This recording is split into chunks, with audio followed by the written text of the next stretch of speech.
The call came at 2:17 a.m. I should have let it go to voicemail, but the thing about life is you never know which mistakes are about to ruin you or save you. Eli, don't hang up, the voice said. Low, urgent. A stranger's voice. I sat up in bed, my heart thudding.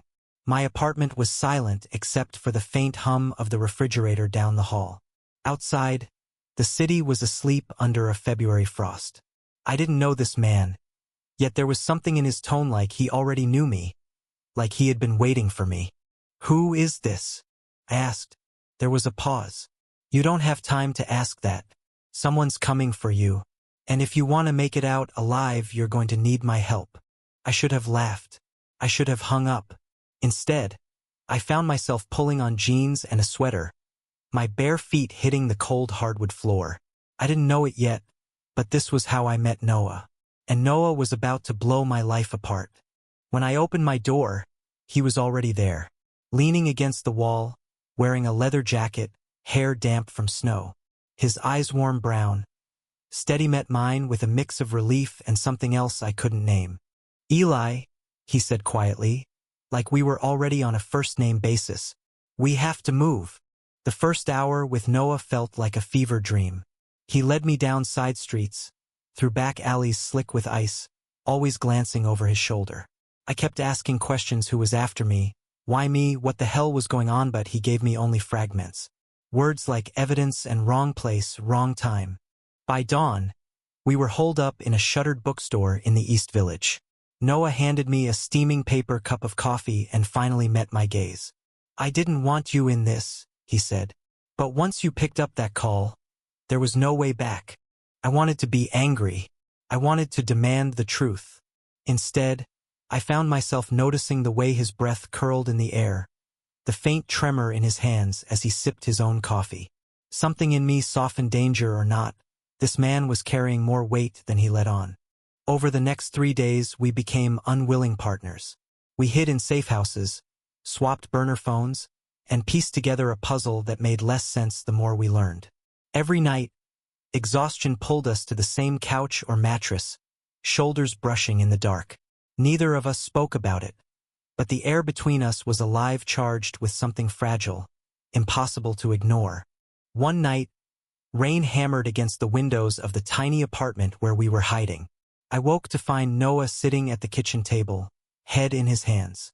His jacket was draped over the back of the chair, his t-shirt clinging to his chest.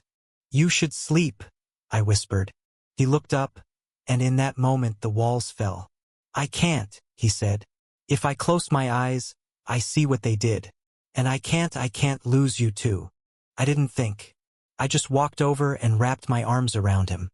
His breath hitched, and for a long moment, we stayed like that, two strangers bound together by fear, and by something neither of us wanted to name.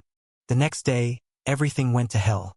We were ambushed outside a parking garage, chased into the subway, cornered by men in black coats. In the chaos, Noah shoved me behind him, taking the hit meant for me. I remember the sound of him hitting the ground, the panic that roared through me as I dragged him into the shadows. By some miracle, we made it out. I patched him up in a dingy motel room, my hands shaking. When his eyes finally opened, he managed a weak smile. Guess you're stuck with me now. That was the moment I realized the truth. I didn't want him to leave. Not when the danger was gone, not ever. When it was finally over, when the evidence was safe, the threats gone, and the city no longer felt like a mazeway, stood on the Brooklyn Bridge at sunrise. The sky was streaked with gold and pale blue, the wind cold but clean. You could walk away, Noah said, his voice almost lost to the wind. Start over. I stepped closer, close enough to feel the warmth of him even through the chill. I don't want to start over, I said. I want to start with you. His lips curved into the smallest, most vulnerable smile.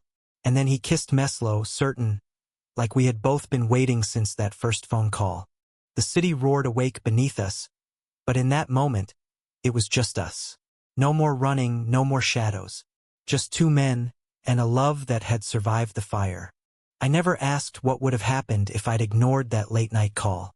Some questions don't need answers. All I know is it brought me Noah, and that was enough. Thank you for listening. Don't forget to like and subscribe to stay updated with the latest videos.